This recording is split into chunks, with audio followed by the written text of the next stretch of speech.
বাবা আপনি আর আমাকে কত জ্বালাবেন বলুন তো? হ্যাঁ, আপনি প্রত্যেক দিন এইভাবে আমাকে যেভাবে কাপড় তুলে ইয়ে করেন, একটু ঠাপালে আমি বাঁচি বলেন? আপনি বিয়ে শাদী করবেন না? আপনি একটা বিয়ে শাদী করেন না, না হলে এবারে আমি কিন্তু সমাজের মানুষকে জানিয়ে দেব। আপনার দিনের পর দিন যখন খুশি, আমি আপনার ছেলের বউ, আপনার এইটুকু লজ্জা জ্ঞান হয় না? আপনি এসে হচ্ছে যখন লাগে আপনি এইভাবে আমাকে অত্যাচার করেন, এভাবে খুলে সবকিছু যেভাবে ইয়ে করেন, অত বড় ইয়ে আমি পারি নাকি? হ্যাঁ, আপনার কেমন ব্যবহার এটা? আপনাকে বললে যে দেখেন, শাশুড়ি আম্মা মারা গেছে ভালো কথা, আপনি একটা বিয়ে শাদী করেন। কেন মানুষকে বুড়ো বয়সে বিয়ে শাদী করে না? আর আপনি বিয়ে শাদী না করে শুধু আপনি আমার আশায় পড়ে থাকেন। আপনার ছেলে বিদেশ থেকে যদি এই খবর জানতে পারে তাহলে কি আমাকে সে রাখবে? আমাকে তো সে তো আপনার সংসার থেকে তাড়াই দেবে। বোঝেন না কেন? আপনি শুধু দিনের পর দিন আমাকে এভাবে করেন। যদি কখনো বাবুটা বয় তাহলে আপনি কি করবেন? এটার পরিচয় দিতে পারবেন আপনি? তো বন্ধুরা, দেখুন আমার শ্বশুর কিভাবে আমাকে দিনের পর দিন লাগিয়েই চললো। কারণ আমার শাশুড়ি মারা যাওয়ার পর আমার শ্বশুর আর দ্বিতীয় কোনো কাজ করলো না। সে শুধু আমার আশায় পড়ে থাকলো। অথচ সে একটু ভাবলো না যে তার ছেলে আমাকে নিয়ে সংসার করার জন্য সুখের আশায় বিদেশ পাড়ি দিছে। সে দীর্ঘদিন ধরে বিদেশ করতেছে। অথচ এদিকে সে কি করলো? আমাকেই মানে আমার আশায় সে পড়ে থাকে, মানে এবেলা ওবেলা যখন দরকার হয় অত মোটা ইয়ে দিয়ে আমাকে যে ঠাপুনি দিয়ে আমি এটা পারি নাকি, এটা সে একদম বোঝে না। আসলে আগেকার মানুষ তো বুড়ো মানুষ হলে কি হবে, তার মানে এটা অত বড় অত মোটা আমি পারি নাকি? এই যন্ত্রণার কথা তাকে বললে সে কিছুতেই মায় না। সে বলে যে তোমাকেই হবে, যতদিন আমার চলে চলুক, ছেলে যখন আসবে তখন হচ্ছে দেখা যাবে। তো বন্ধুরা, এই গল্পটি সম্পূর্ণ শুনতে থাকুন। যদি আপনাদের এই গল্পটি ভালো লেগে থাকে তাহলে অবশ্যই চ্যানেলটিকে সাবস্ক্রাইব করেন এক্ষুনি, আর ভিডিওতে একটা লাইক দিন, আর শেয়ার করে অন্যকে দেখার সুযোগ করে দিন। আর হ্যাঁ বন্ধুরা, এই গল্পটি যদি সম্পূর্ণ না শোনেন তাহলে একদম মজা পাবেন না, কারণ শুনলে আপনাদের ভিজে যাবে। তো চলুন শুরু করা যাক আমার এই গল্প। শ্বশুর কিভাবে আমাকে দিনের পর দিন করে চললো। তো বন্ধুরা, আমার যখন বিয়ে হলো, আমার স্বামী ঠিক 2 মাস পরেই বিদেশ পাড়ি দিল। আর আমার শ্বশুর তার 3 নম্বর বউ নিয়ে সংসার করতেছিল। হঠাৎ সে বউটাও মারা গেল। মানে তার মানে আমার শ্বশুরের মোট 3টা বউ ছিল। আগের 2টা আমার বিয়ে হওয়ার আগেই মানে বড় একদম জীবনের মতো চলে গেছে দুনিয়া থেকে। আর এই ছোটটা আমি আসার পরে গেল। কিন্তু আমার শ্বশুরের বয়স তখন খুব যে বুড়ো হয়ে গেছে তাও না, 55-56 বছর বয়স। তো সে আমাকে, আমি তাকে বলি যে দেখেন আব্বা, আপনি বিয়ে শাদী করে ফেলেন, এখনো তো আপনি একবারে থমথমে বুড়ো হয়ে যাননি। সে উঁচু লম্বা মানুষ, বেশ পাহাড়ের মতো। তো সে আমাকে বলে যে না না, আমি এত সহজে আর বিয়ে শাদী করছি না। কারণ বিয়ে শাদী করলেই একটা বউ আমার টেকে না, সব চলে যায়। কেন যে এরকম হয় কিছু বুঝি না।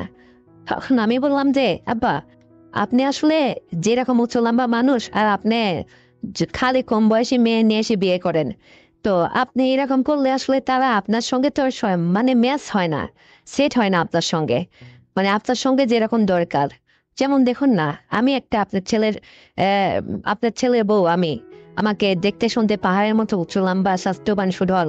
তো আপনিও তো এরকম, এরকম আপনিও এরকম একটু দেখে উঁচু লম্বা দেখে, মানে আপনার সঙ্গে যাতে যায় অ্যাডজাস্ট হয় এরকম দেখে একটা বিয়ে শাদী করবেন। সে কিছুতেই রাজি হয় না।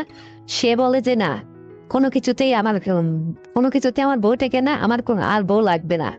তো আমার হাজবেন্ড তো বিদেশ থাকে, সে মাঝে মধ্যেই টাকা পয়সা পাঠায়, ফোন করে কথাবার্তা বলে।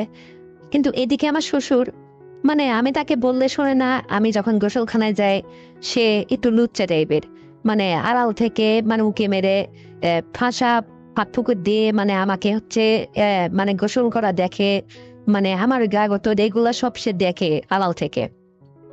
কিন্তু আমি এটা বুঝতাম না। একদিন আমি তাকে ধরে ফেললাম। মানে আমার ওই যে রুমে আমি থাকি তার পাশেই বাথরুম। তো টিনের ঘরের ওই ফাঁসা দিয়ে সে আমাকে দেখে, সে এটা মাঝে মধ্যে দেখে হাতে মেরে দিত। এটা আমি বুঝতাম, মানে পরে দেখি ওখানে কিছু একটা পড়ে আছে।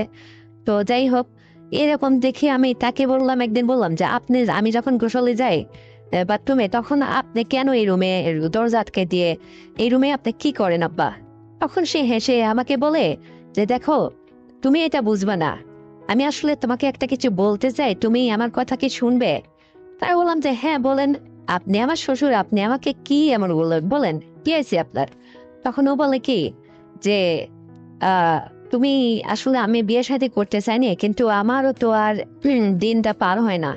তো তোমাকে যেটা বলতে চাচ্ছি তুমি কি বোঝো না? তাই বললাম যে আমি বুঝি না, আমাকে একটু খুলে বলেন। আমি আবার একটু বুঝিও, মানে আমি তো বুঝি সে কি বলতে চাচ্ছে।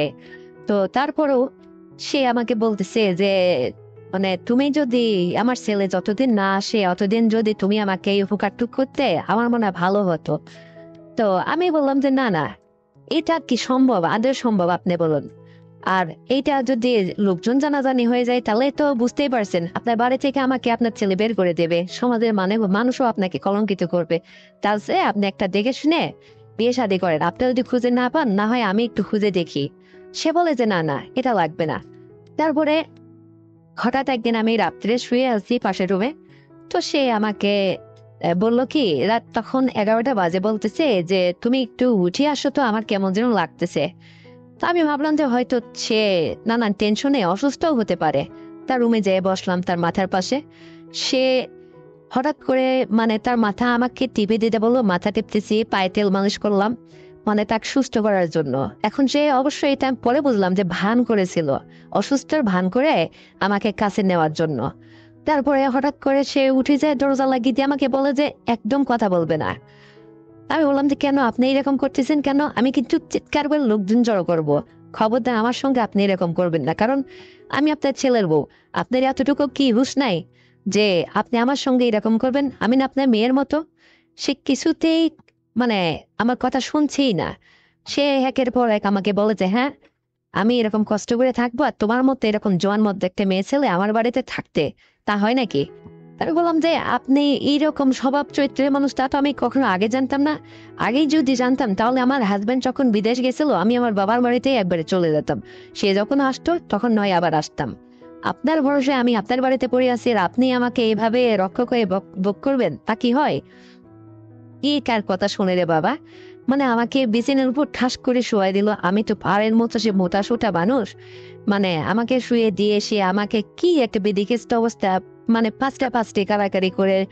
যাই হোক, মানে আমি ব্যাক্সিটা পরাইছিলাম, ওইটা টান দিয়ে খুলে কিভাবে যে মানে অত বড় মোটা ইয়ে যেভাবে ঠাপালো, মানে আমি তো সে একবার না, চিৎ করে কাত করে, বুড়ো মানুষ হলে কি হবে, মানে তার ঢং দেখে আর বাঁচি না।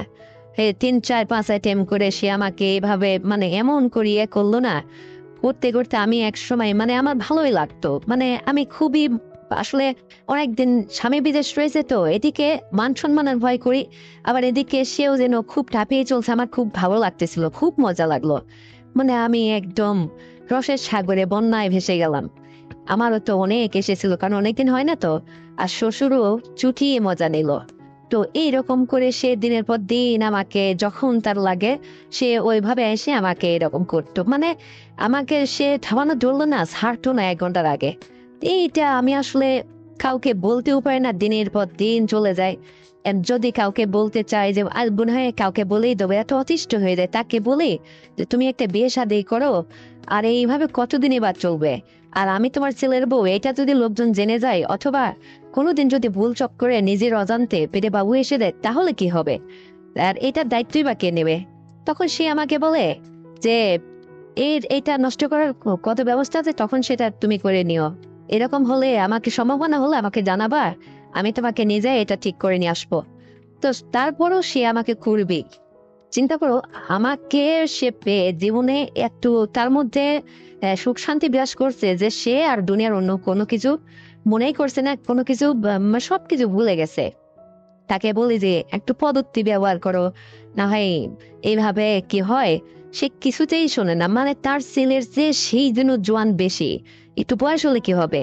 তার ছেলে আসলে এত এইভাবে করে না, মানে তার এই লুচ্চ শ্বশুরের যে স্বভাব, বাবা, মানে আমি চিৎকার চিল্লাচিল্লি করলেও সে আমাকে কখনো ছাড়তো না। তার আইটেম গুলা কি, চিৎ করে উপর করে কাট করে নানান রকম ভাবে সে মানে এইগুলা করতো। তো আমি আসলে এক পর্যায়ে ভালোই মজা পেতাম, আমি একটা অভ্যাসে পরিণত হয়ে গেল। সে যখনই অফার করতো আমি আসলে না শুনে পারতাম না, কারণ আমারও তো ভালো লাগতো। আর আমার যখন একবার এরকম অভ্যাস হয়ে গেছে, মানে আমি আর না করে বা তাকে কষ্ট দেবো কেন? তো দিনের পর দিন তার সঙ্গে আমার এইভাবে চলতো। আর বিশেষ করে আমার গোলাপি ঠোঁটে সে সবসময় মুখের মধ্যে নিয়ে চুষে চুষে খেত, মানে তার এটা নাকি খুব ভালো লাগতো, বেরি করতো না। খুব আদর করতো। যাই হোক, তো এরকম দেখে দিনের পর দিন মানে আমাদের চলতে থাকলো। এদিকে আবার আমার হাজবেন্ড সে তো বিদেশে থাকেই। হঠাৎ করে অনেক রাত্রে ফোন করে সে বলে সে তো আসলে তার কাছে তো আর আমি নেই। সে ফোন করে বলে, ভিডিও কলে বলে যে এরকম তুমি, হ্যাঁ, মুখখানে শুধু দেখাবে, তোমার একটু ওগুলো একটু দেখাও আমাকে, তাহলে আমি একটু এখান থেকেই না হয় শান্তি পেতাম। তো আমি ঠিক আছে, উম, মানে যারা দেখানোরও যা দেখতে চাইছো তাই দেখাতাম, কি আর করার, মানে হাজার হলো তো আমার সে স্বামী বিদেশ আছে। তো এদিকে ছেলেকে মানে ভিডিও কলে আমার শান্ত করা লাগতো, আর তার বাপ এদিকে আমাকে একদম মানে ঠুসে ঠুসে খাচ্ছে, মানে দিনের পর দিন এই পাঁচটা ও পাঁচটা করে। সেটা তো তার ছেলে জানে না। আর ওদিকে সে দেখেই মানে এটা মাঝে মধ্যেই হাত দিয়ে করে ওটা বের করে দিত। আমি তো বুঝতাম মানে এভাবেই সে বিদেশ, আমার স্বামীটা সে বিদেশে থাকতো, আমার তো সব কিছু দেখতো, এটা দেখো, এদিকে ঘোরো ওদিকে ঘোরো, মানে আমার সম্পূর্ণ কিছু দেখতো, দেখে দেখে হাতে মারতো। তো যাই হোক, এইটা আমি বুঝলাম, কিন্তু বাপ বেটার এই কীর্তিকলাপে আমার জীবনটা জর্জরিত হয়ে গেল। দেখলাম যে এটা শেষ কোথায়, আমার হাজবেন্ড নয় ঠিক আছে, তার বউ আমি, সে এতদিন বিদেশ করতেছে, সে একসময় নয় বাসায় ফিরলে না হয় আমি আমারটা কাছে পাবো, কিন্তু আমার শ্বশুরের কি হবে? শ্বশুরকে যখনই বলি যাবো আপনি এতদিন ধরে আমাকে এইভাবে করতেছেন, মানে আপনার ছেলে এসে তো দেখবে যে জায়গা বাসা সব বড় হয়ে গেছে, তখন সে একটা মাইন্ড করবে না, হয়তো সে ভাববে যে বাইরে আমি কোনো একটা কিছু করছি। কিন্তু কে কার কথা শুনে? বলতে দিতে চোপ, একটা কথাও হবে না। আমার ছেলে যখন আসবে তখন আমি একদম ফ্রেশ মানুষ হয়ে যাব, আর প্রয়োজনে তখন অন্য একটা 4 নম্বর বিয়ে করা লাগে তখন করব। তো বন্ধুরা, এই ছিল আমার আজকের গল্প, যে শ্বশুর আমাকে কিভাবে দিনের পর দিন তার ছেলে বিদেশ থাকায় মানে আমাকে করেই চললো, আর সে দারুণ মজা দিত। তো এই গল্পটি যদি আপনাদের একান্ত ভালো লেগে থাকে, তাহলে এক্ষুনি আমার চ্যানেলটিকে সাবস্ক্রাইব করে দিন, ভিডিওতে একটা লাইক দিন, আর শেয়ার করে অন্যকে দেখার সুযোগ করে দিন। আর হ্যাঁ বন্ধুরা, আরো সুন্দর গল্প পেতে আমাদের সাথেই থাকুন, আসছি আবার নতুন গল্প নিয়ে। ততক্ষণ অপেক্ষা রাখুন। ধন্যবাদ সবাইকে।